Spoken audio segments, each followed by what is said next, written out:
Good evening. The news. A 24-year-old man, Craig Bamboche, has lost his life in a tragic incident at the ex-Albert flat at 11 François Pointe-la-Rue. According to the police, Craig fell from the balcony of the third floor of the block of flat and suffered serious head injuries. Police pathologists pronounced him dead at the scene. Police say they were alerted on the incident at around 5 a.m.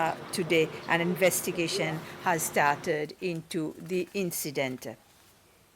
A 51-year-old man, Roddy Flo of Cayol Estate in the Ansopin district, was found dead at his home this afternoon. Police officers who went there to check on him after they were notified by his workplace that he had not reported to work today, which was unusual of him, or was found sitting in a chair not responding. That was at around 2:15 p.m. this afternoon. The police is investigating his death. The jury has accepted the guilty plea from Nicole Isidore for the charge of manslaughter in the homicide case of Cliff Pide. The prosecution added the manslaughter charge as an alternative to the murder charge this morning. Isidore was accused of having caused the death of Cliff Pile on December the 7th, 2022 on the Northeast Point playing field by stabbing him. The case shall continue Monday morning for the defense's mitigation and the judge's sentencing. The leader of the United Seychelles Party, Dr. Patrick Emini, said he is happy that the witchcraft case against him is over and that he was innocent. Dr. Emini reiterated that he had always maintained his innocence and that he had not sought help from the Tanzanian National for Witchcraft Activities. The leader of the United Seychelles Party made the remarks during a press conference at his office at Maison du Peuple this morning. The case itself, right from the start, was vexatious and malicious. The intention was to prevent me from eventually contesting the presidential election in 2025, and at the same time to sully my reputation. They never had a case against me, and all the evidence available to us in the prosecution docket point to one thing, that at no material time was I in contact with Ali to solicit witchcraft or whatever they called it. This never happened, and the fact that the prosecution has decided to withdraw the case also shows that eventually they came to accept that, come on, this is frivolous and it's a farce, and that we should not proceed with it. I'm happy that they eventually took that decision, because I was convinced there was no other decision that they could have taken. I was innocent all along. I do not believe in witchcraft, and I repeat today that I am a medical doctor, a scientist. 19 soldiers have been rewarded for their role in an operation last month where they successfully rescued a Sri Lankan fishing crew from the hands of Somali pirates. This was during a ceremony at State House this afternoon. The Commander-in-Chief of the Defense Forces, President Wavell Ramkalawan, together with the Chief of Defense Forces, Brigadier Michael Rosette, presented each of the 17 soldiers from the Seychelles Coast Guard and the 2 from the Special Forces with a Medal of Efficiency.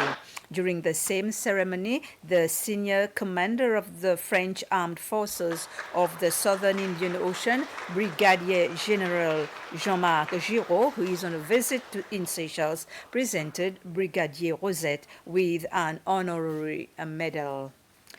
promote more of Seychelles worldwide as a tourism destination, share the science of medicinal plants, and teach about songwriting. These are some projects that Roy Grams-Morgan would like to undertake in the future. The popular reggae singer, who is going to perform in live concert at the Music Stadium tomorrow, was speaking during an interview with the press after he paid a courtesy call on President Ramkalawan at State House this afternoon.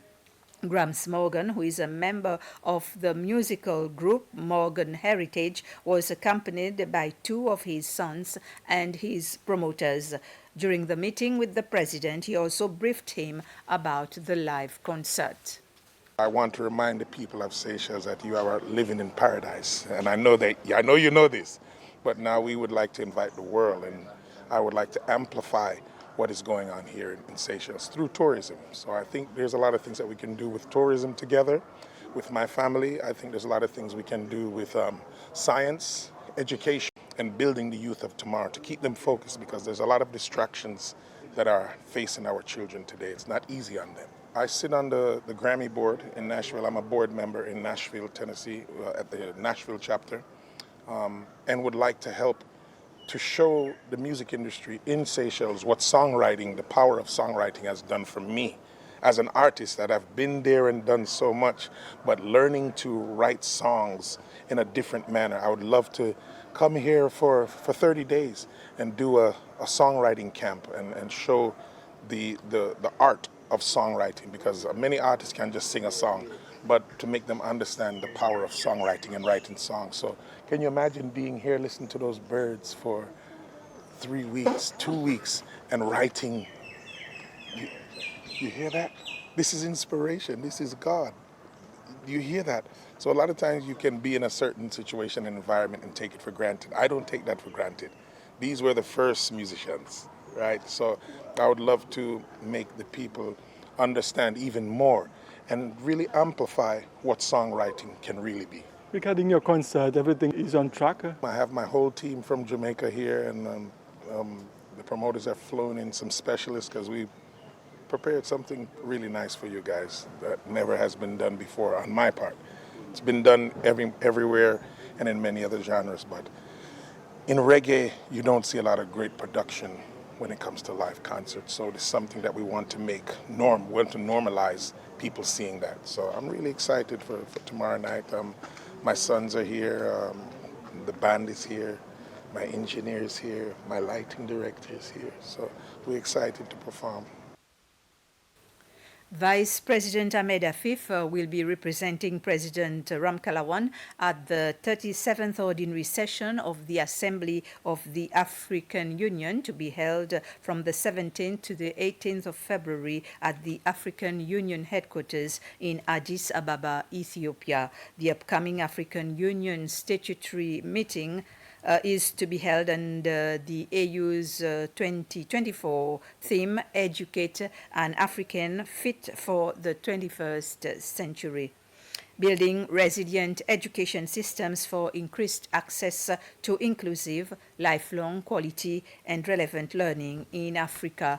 During the summit, the Vice President is expected to present Seychelles Blue Economy Champions report. He will also be attending some equally important side meetings, which will include the meeting of the Committee of African Heads of State and Government on Climate Change and the Green Climate Fund meeting with the President and Executive Secretary of the institution. That's it for the news. Thank you for your attention.